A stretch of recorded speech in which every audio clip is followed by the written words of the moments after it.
Hello, welcome to our channel. और मैं आज आप लोगों को बताऊंगी डीएनए के बारे में। इससे पहले भी मैंने 2 वीडियो बनाई हैं डीएनए के बारे में। अगर आपने उन्हें नहीं देखा है तो उन्हें भी देखिए, लाइक करिए, कमेंट्स करिए और हमारे चैनल को सब्सक्राइब करिए। डीएनए क्या होता है? Deoxyribonucleic acid. डीएनए पाया जाता है कोशिका में, ये सेल है, इसमें डीएनए मिलता है। इसके केंद्रक में, ये न्यूक्लियस यानी कि केंद्रक है, केंद्रक में डीएनए मिलता है। केंद्रक के बाहर भी डीएनए मिलता है। तो केंद्रक में ये क्रोमोसोम्स है, क्रोमोसोम्स का एक पार्ट डीएनए कहलाता है। क्रोमोसोम्स मैंने आपको बताया है गुणसूत्र, जो पीढ़ी दर पीढ़ी चलने वाले लक्षणों के वाहक होते हैं, उन्हें हम क्रोमोसोम्स या गुणसूत्र कहते हैं। गुणसूत्र में जो हेरिडिटी मटेरियल यानी कि जो लक्षणों को लेके आता है वो होता है डीएनए। इसी डीएनए के द्वारा, इसी डीएनए से माता पिता के लक्षण उनके संतति में आ जाते हैं। डीएनए 2 प्रकार के होते हैं। एक होता है सेलुलर डीएनए यानी कि वृत्ताकार डीएनए, दूसरा होता है लीनियर डीएनए यानी कि रेखाकार डीएनए। सेलुलर डीएनए केंद्रक की जहां अनुपस्थिति होती है, मतलब जहां पे केंद्रक नहीं पाया जाता है, वहां सेलुलर डीएनए मिलता है हमें। और सेलुलर डीएनए का कुछ पार्ट केंद्रक द्रव्य में पाया जाता है, जिसे न्यूक्लियोइड कहते हैं। बैक्टीरिया में अगर केंद्रक द्रव्य के बाहर, केंद्रक द्रव्य में अगर डीएनए मिलता है, सेलुलर डीएनए मिलता है, तो इसको हम प्लाज्मिड कहते हैं। इसको प्लाज्मिड कहा जाता है। और सेलुलर डीएनए जो होता है वो हैप्लॉइड होता है, मतलब इसकी कोई भी पेयर नहीं होते हैं या अनपेयर्ड होता है, और ये केंद्रक की अनुपस्थिति में मिलता है। ये जो सेलुलर डीएनए होता है ये केंद्रक के बाहर की कोशिका में मिलता है, इसलिए इसको एक्स्ट्रा न्यूक्लियर डीएनए भी कहा जाता है या बाह्य केंद्र की डीएनए भी कहा जाता है। ये माइटोकांड्रिया में और प्लास्टिड में, प्लास्टिड तो पादप सेल में पाई जाती है, जो कि कलर वगैरह के लिए रिस्पॉन्सिबल होती है। ये मैं आप लोगों को सेल वाले चैप्टर में बढ़ाऊंगी कि इससे पेड़ पौधों में हरा रंग आना, फूल पत्तियों का लाल वगैरह होना, वो सब प्लाज्मिड्स के द्वारा ही होता है। तो ये डीएनए प्लाज्मिड में भी मिलता है, माइटोकांड्रिया में भी मिलता है, साइटोप्लाज्म में जो माइटोकांड्रिया होता है उसमें मिलता है, इसलिए इसको सेलुलर डीएनए कहा जाता है। सेलुलर डीएनए या एक्स्ट्रा न्यूक्लियर डीएनए कहा जाता है, क्योंकि ये केंद्रक से बाहर पाया जाता है। दूसरा, और प्रोकैरियोटिक कोशिका में पाया जाता है। दूसरा होता है लीनियर डीएनए, जिसको हम रेखाकार डीएनए कहते हैं। यूकेरियोटिक कोशिका में सेलुलर डीएनए भी मिलता है और लीनियर डीएनए भी मिलता है। लीनियर डीएनए ये डिप्लॉइड होता है, यानी कि इसका पेयर मिल जाता है। ये केंद्र के अंदर होता है, इसलिए इसे केंद्र की डीएनए या न्यूक्लियर डीएनए भी कहा जाता है। ये दोनों, इसके शीर्ष और टेल का पता भी चल जाता है। ये है वृत्ताकार डीएनए, ये मैंने आपको बता दिया। उसके बाद है ये रेखाकार डीएनए, ये भी मैंने बता दिया। उसके बाद आ जाता है हमारा पॉलीमराइजेशन यानी कि बहुलीकरण। पॉलीमराइजेशन क्या होता है? जो गुरु अणु होते हैं यानी कि माइक्रोमोलिक्यूल्स होते हैं, छोटे छोटे मॉलिक्यूल्स में से जुड़कर बॉन्ड बना देते हैं, एक दूसरे से जुड़कर बॉन्ड बनाते हैं। तो एक के पीछे दूसरा मॉलिक्यूल जुड़ते रहता है, बॉन्ड बनाते रहता है। इन्हीं मॉलिक्यूल्स को हम पॉलीमराइजेशन, इसी प्रक्रिया को हम बहुलीकरण या पॉलीमराइजेशन कहते हैं। तो जो डीऑक्सीराइबोन्यूक्लियोटाइड होता है, इसमें 4 प्रकार का बहुलीकरण होता है। पहला होता है डीऑक्सीसाइटिलिडिलिन अम्ल, दूसरा थाइमिडिलिन अम्ल, तीसरा डीऑक्सीएडिनिलिन अम्ल, चौथा डीऑक्सीग्वानिलिन अम्ल। डीऑक्सीसाइटिडिलिन अम्ल यानी कि इसका नाम डीसीएमपी है, थाइमिडिलिन को हम टीएमपी कहते हैं, डीऑक्सीएडिनिलिन को हम डीएमपी और डीऑक्सीग्वानिलिन को हम डीजीएमपी कहते हैं। तो ये जो हर एक अम्ल होते हैं, इनके खुद ही के ही 3 घटक होते हैं, जिसमें पहला घटक होता है फास्फेट समूह। मतलब जैसे डीऑक्सीसाइटिलिडिलिन अम्ल है, इसका मतलब इसमें क्या होगा? साइटिलिडिलिन होगा, और इसके 3 घटक हो जाएंगे। एक फास्फेट समूह हो जाएगा, दूसरा डीऑक्सीराइबो शर्करा हो जाएगी और तीसरा नाइट्रोजन समाक्षर हो जाएगा। फास्फेट समूह क्या होता है? इसमें कार्बन के 5 परमाणु हाइड्रोक्सिल ग्रुप से जुड़े होते हैं। हाइड्रोक्सिल ग्रुप मतलब OH ग्रुप से जुड़े रहते हैं और एक एस्टर बंध बनाते हैं। शर्करा तो शर्करा ही है, डीऑक्सीराइबो शर्करा है। नाइट्रोजन समाक्षर हमें पता है, एडेनिन, ग्वानिन, साइटोसिन, थाइमिन, ये सारे के सारे हमारे नाइट्रोजन समाक्षर होते हैं। उसके बाद आ जाता है सबसे जो इम्पोर्टेंट है, वो है, काफी चीज में पूछा जाता है कि डिस्कवरी किसने की थी डीएनए की? तो इसकी खोज की थी जेम्स वॉटसन और फ्रांसिस क्रिक ने।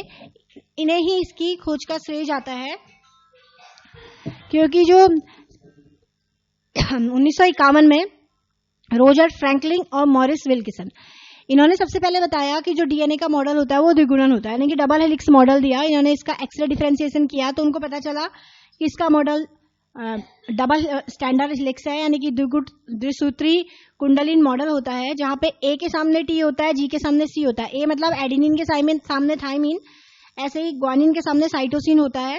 तो रोजर फ्रैंकलिन और मॉरिसस विल्किंस ने सबसे पहले इसके बारे में बताया था।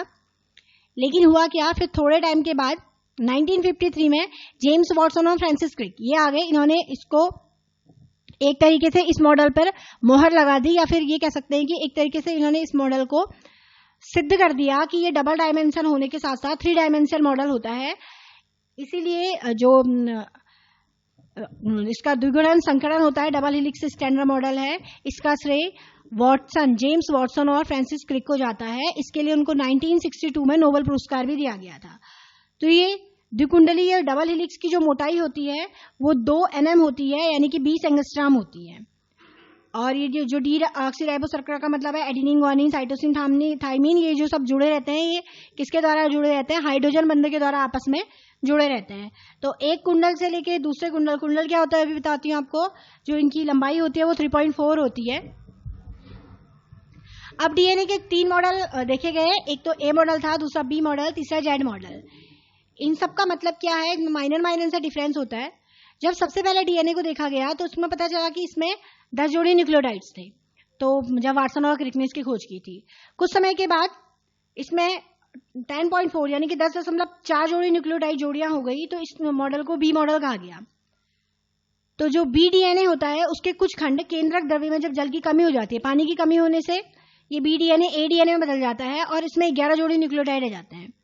बी डीएनए के जो समाक्षर जैसे सीजी मतलब साइटोसिन ग्वानिन होते हैं, ये एंटी क्लॉकवाइज घूमते रहते हैं, उल्टी दिशा में घूमते हैं और 12 जोड़ी न्यूक्लियोटाइड्स को दे देते हैं। तो इसका नाम फिर जेड डीएनए कहा जाता है। कहने का मतलब है कि जब 10.4 जोड़ी डीएनए होते हैं तो उसको हम बी डीएनए कहते हैं, और जब 11 जोड़ी डीएनए होते हैं उसको हम ए डीएनए कहते हैं, और जब 12 जोड़ी डीएनए होते हैं उनको हम जेड डीएनए कहते हैं। अब जीवाणु मतलब एस्केराइकिया कोलाई, जिसमें सबसे पहले डीएनए का अध्ययन किया गया। ये एक बैक्टीरिया है। इसके अंदर जो डीएनए पाया जाता है वो 1700 माइक्रोन का होता है, मींस 1.7 मीटर लंबा होता है। इतना लंबा डीएनए होता है। और खुद जो ये बैक्टीरिया है, पूरी की पूरी एस्केराइकिया कोलाई की जो सेल होती है, इसके शरीर की कुल लंबाई 2 माइक्रोन होती है। 1700 माइक्रोन का डीएनए 2 माइक्रोन के डीएनए के अंदर रहता है। तो ये किस फॉर्म में रहता है? सीधे नहीं रहता है, कॉइल्ड फॉर्म में रहता है, मुड़ा मुड़ा रहता है, इसीलिए इसमें पूरा फिट आ जाता है। तो इसकी लंबाई जो डीएनए होता है वो सबसे लंबी कोशिका मानी जाती है, सबसे लंबे मॉलिक्यूल्स माने जाते हैं, इवन प्रोटीन से भी बड़े होते हैं। और ऐसे ही मानव शरीर में भी ये कुछ ज्यादा ही लंबाई में मिलते हैं। जैसे मानव शरीर में हमको पता है कि कोशिका के अंदर केंद्रक में डीएनए होता है। इसके 46 अणु होते हैं। 46 अणु मतलब 23 जोड़ी पाए जाते हैं। 23 जोड़ी इसलिए क्योंकि गुणसूत्र मानव शरीर में 23 जोड़ी होते हैं, इसलिए डीएनए भी प्रत्येक गुणसूत्र में एक डीएनए भी होगा तो उसमें भी वो भी 23 जोड़ी होते हैं। डीएनए भी 23 जोड़ी और गुणसूत्र भी 23 जोड़ी होते हैं।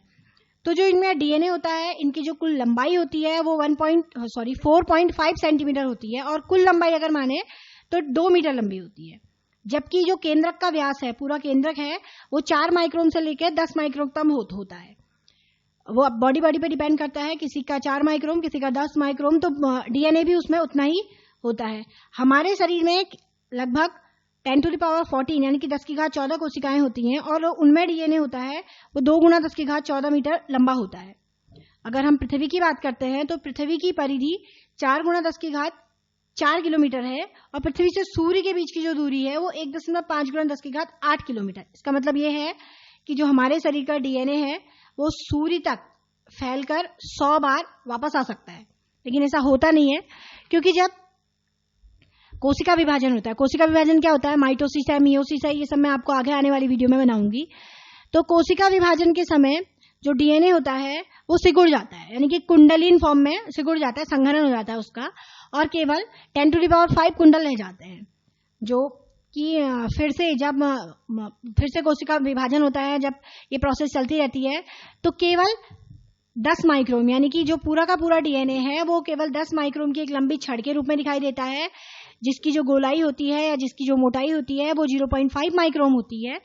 इसी डीएनए को हम गुणसूत्र कहते हैं, जो कि आनुवंशिक लक्षण के वाहक होते हैं। ये तो था डीएनए के बारे में। अब इसकी आवश्यकता बहुत सारे क्षेत्रों में आजकल इसकी आवश्यकता बढ़ गई है। जैसे अगर हमने किसी क्रिमिनल वगैरह का पता लगाना है, या फिर किसी के माता पिता का पता लगाना होता है, या फिर कोई भी बीमारियों के बारे में पता लगाना होता है, तो हम उनका डीएनए टेस्टिंग करते हैं। इसका यूज पेरेंटल टेस्टिंग में किया जाता है, मेडिकल्स में किया जाता है, food industry, agriculture, forensic science, इन सभी जगह इनका यूज हो रहा है। तो सबसे पहले डीएनए का सैंपल लिया जाता है। डीएनए के सैंपल के रूप में हम कुछ भी ले सकते हैं, बाल है, नाखून है, सीमेन है, या उसका ब्लड है, कोई किसी भी चीज का यूज किया जा सकता है। डीएनए जीवित कोशिकाओं में तो कंपलसरी है, लेकिन ये मृत कोशिका में भी पाया जाता है, क्योंकि मृत कोशिका में ब्लड तो खत्म हो जाता है, लेकिन नाखून रहते हैं, बाल रहते हैं, या हड्डियां वगैरह जो भी है, ये सारे पदार्थ मिलते हैं। तो उसमें से कुछ सैंपल ले लिया जाता है, सैंपल को कट कर दिया जाता है। काटने के बाद इलेक्ट्रोफोरेसिस किया जाता है, उसको जो भी सैंपल हमने लिया है उसका फ्रैगमेंट उसमें डाला जाता है, फिर किसी स्लाइड में उसको ट्रांसफर किया जाता है, फिर डीएनए फिंगरप्रिंटिंग मशीन में डाल के उसका फिंगरप्रिंट से लिए जाते हैं। तो इससे हम लोग डीएनए की उपयोगिता या फिर उसकी आवश्यकता के बारे में हम पता कर सकते हैं, या फिर जिस भी उपयोग से हमने डीएनए फिंगरप्रिंटिंग करी है, टेस्टिंग करी है उस चीज की, उसके बारे में हमें पता चल जाता है। तो ये थी डीएनए के बारे में मैंने आपको वीडियो में बताया है। अगर आपके कुछ क्वेश्चन है या फिर आपको कुछ ऐसी चीज जो डीएनए में समझ में नहीं आई है, तो आप हमको कमेंट्स कर सकते हैं, कमेंट करके क्वेश्चन पूछ सकते हैं डीएनए से रिलेटेड। आगे आने वाली वीडियो में मैं आपको और भी इसी टाइप की कुछ वीडियो देती रहूंगी। तो आज के लिए बस इतना ही। Thank you.